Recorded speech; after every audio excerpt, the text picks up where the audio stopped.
আজ আমরা class 3 chapter 7 our green ফ্রেন্ডসের অ্যাক্টিভিটির যে পোর্শনগুলো আছে সেগুলো করব। অ্যাক্টিভিটি 1-এ দেওয়া আছে underline the correct answer in the brackets 1 is done for you.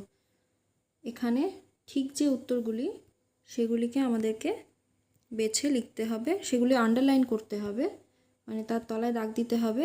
একটা করে দেওয়া আছে trees make the world living water or green. গাছেরা পৃথিবীকে কি কেমন করে দেয়, লিভিং করে দেয়, ওয়াটার করে দেয় না গ্রিন করে দেয়, সবুজ করে দেয়, তাই তলায় দাগ দেওয়া আছে।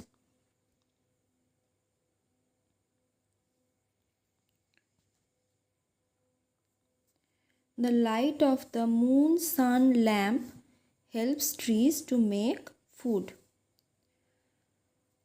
কার আলো গাছেদের খাদ্য তৈরি করতে সাহায্য করে? তাহলে এটা আমরা জানি যে এটা হবে সান।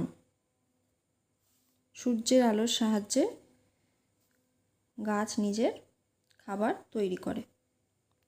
তারপরে all some no trees are big. কোনটা হবে? All trees are big, some trees are big, or no trees are big. সমস্ত গাছই কি বড়, না কিছু গাছ বড়, না কোনো গাছই বড় নয়? এখানে সঠিক উত্তরটি হবে সাম। সাম ট্রিজ আর বিগ। কিছু গাছ বড় হয়, কিছু গাছ ছোট হয়, আমরা জানি। তারপরে the part of a tree under the ground is root, branch or leaves.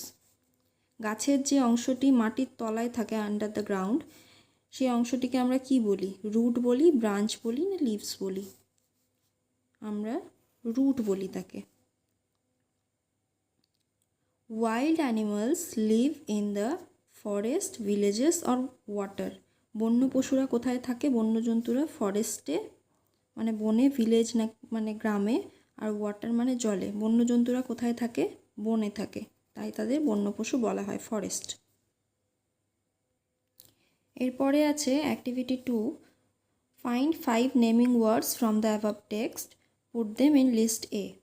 5টা নেমিং ওয়ার্ড মানে যেগুলো দিয়ে নাম বোঝায় বিশেষ্য পদকে এখানে বসাতে বলা হয়েছে। আর find 5 doing words from the above text, put them in list B. 5টা শব্দ এখানটায় বসাতে বলা হয়েছে যেগুলো দিয়ে আমরা কোনো কিছুকে করা বোঝাই। আচ্ছা, একটা করে দেওয়া আছে ট্রিজ মানে গাছ।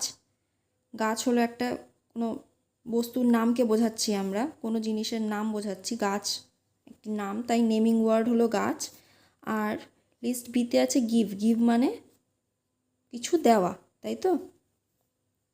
এটা করা বোঝাচ্ছে, কর্ম বোঝাচ্ছে, কাজ বোঝাচ্ছে, তাই হচ্ছে এটা লিস্ট বিতে বসেছে। এইভাবে আমি টেক্সট থেকে যেগুলি বেছে নিয়েছি সেগুলি হলো রুটস মানে শিকড় বা জড়, সয়েল মানে মাটি, ফুড মানে খাদ্য, ব্রাঞ্চেস মানে গাছের ডালপালা, ড্র মানে কোনো কিছুকে তোলা বা টানা, প্রোভাইড মানে কোনো কিছুকে কিছু দেওয়া, মেক মানে তৈরি করা, ক্যারি মানে বহন করা।